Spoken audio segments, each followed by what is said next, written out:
Hello and welcome to my coverage of the 2025 Tour Divide.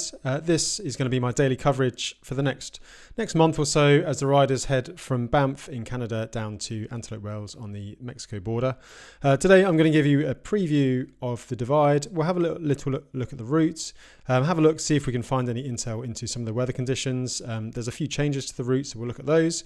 And then I've picked a few riders to watch in both the men's and the women's field.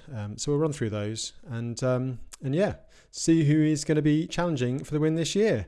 I've also got a podcast which I've created this year. So I know there's a lot of new viewers for the Tour Divide coverage.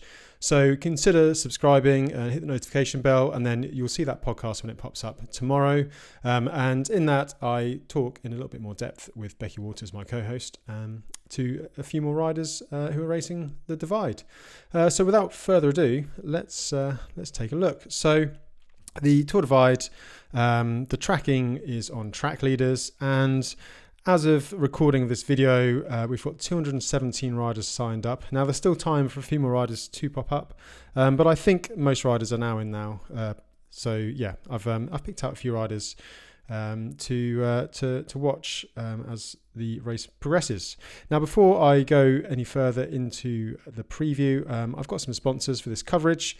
So a big thank you to Redshift Sports. You may remember they sponsored last year's coverage if you watched that. They do things like the shock stop stems and seat posts. There's a number of riders out there on the Tour Divide using them this year. So yeah, throughout the coverage, I'll be doing a bit of a product highlight on various things that Redshift do. And they've offered a 15% discount. So I'll put a link up on the screen on YouTube and down in the notes below. So yeah, a big thank you to Redshift Sports for their support. And also, new for this year, Enduro bearings. Bearings take a bit of a hammering on the Tour Divide.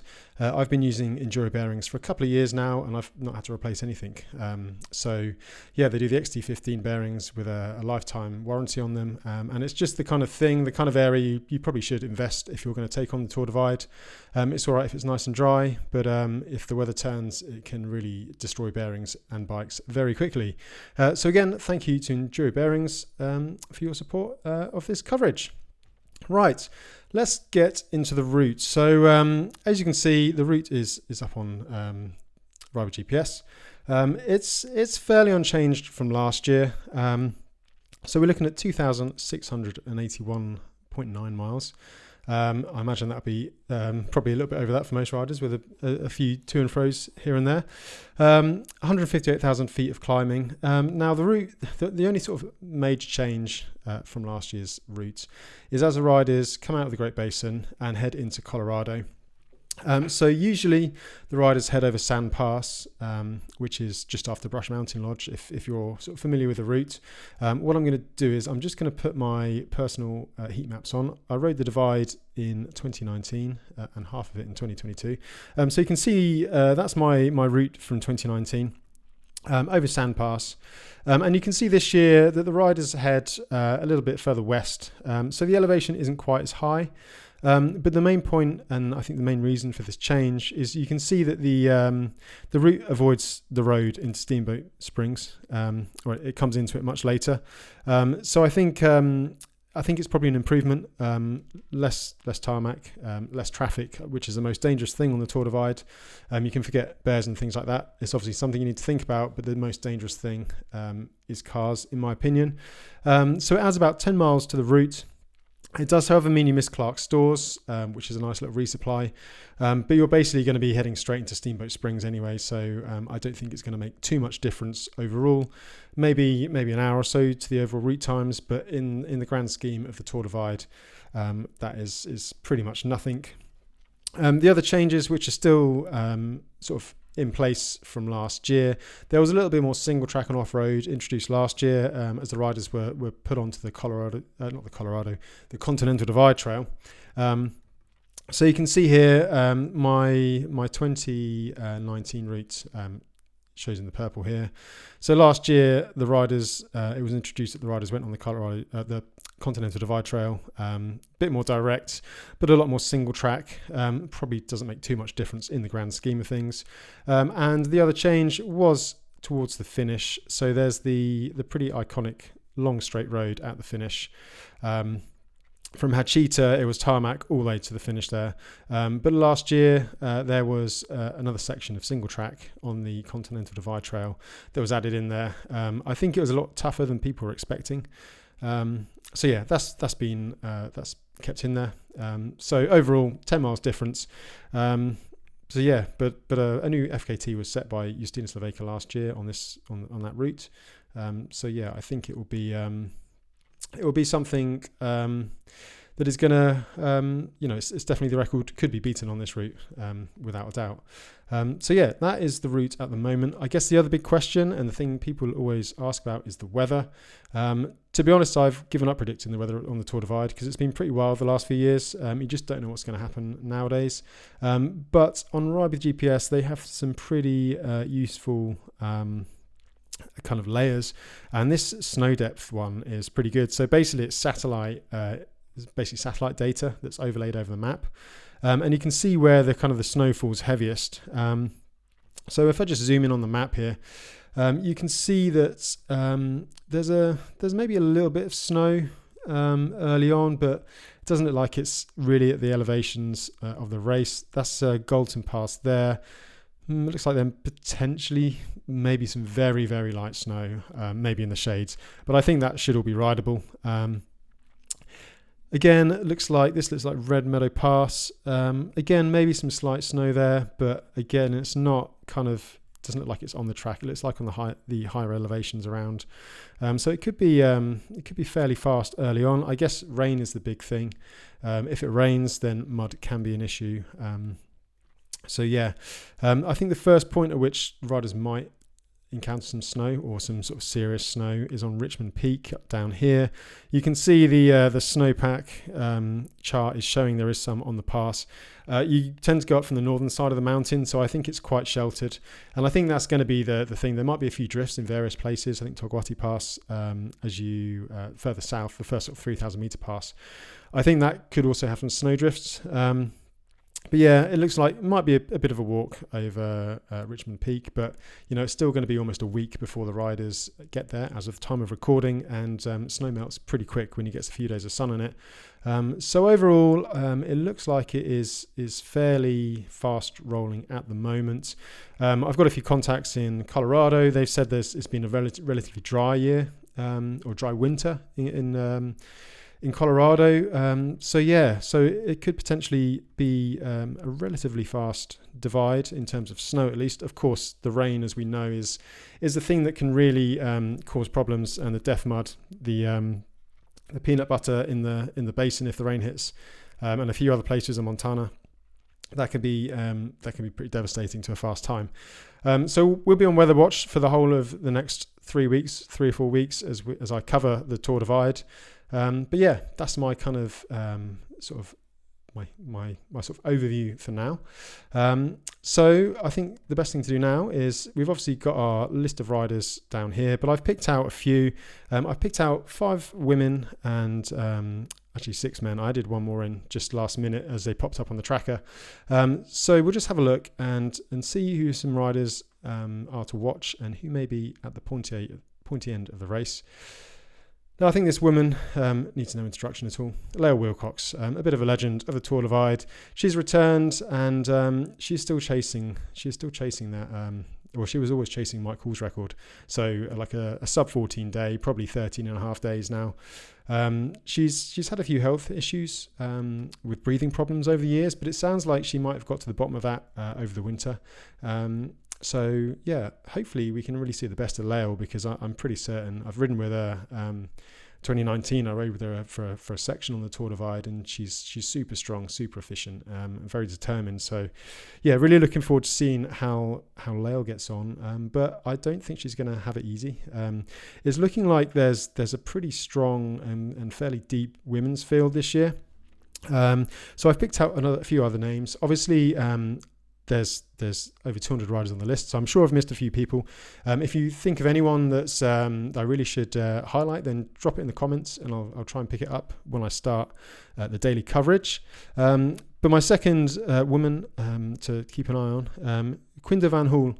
Now, she's probably fairly unfamiliar to some of the US viewers, but Quinder's, she's been doing these races for a number of years now, and she's really experienced.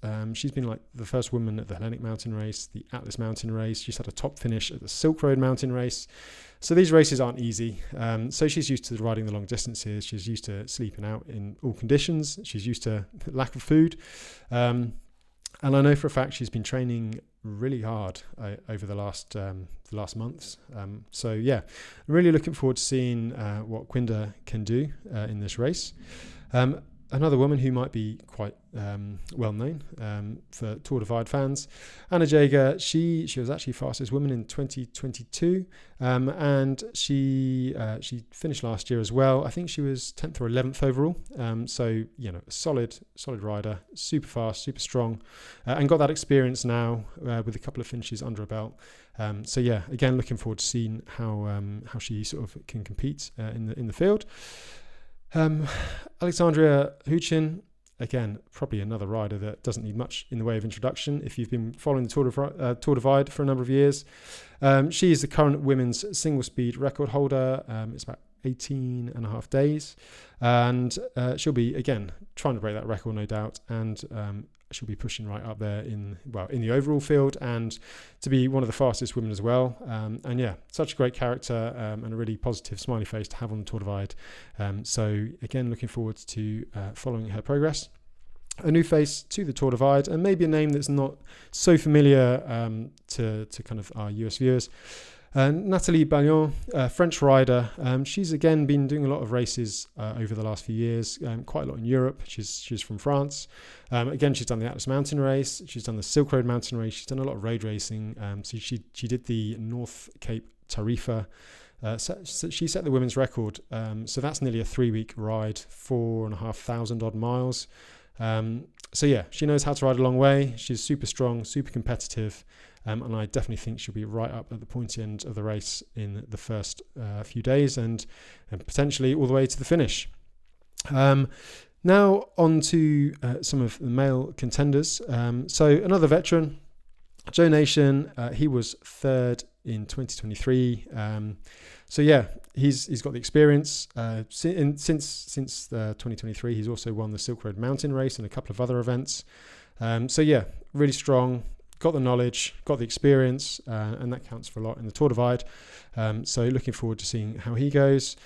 Another veteran, Jens van Roost. Now, I don't think he's actually finished the Tour Divide yet, but he was really challenging Justinus and Ulrich in 2023. You may remember the porta potty in the Great Basin when 3 riders got stuck in a basically a toilet for the best part of 24 hours. Jens was one of those riders. He's super strong. I think he's got some unfinished business. He scratched the last time he was there due to some nerve issues in his hands, but it sounds like he's got those sorted.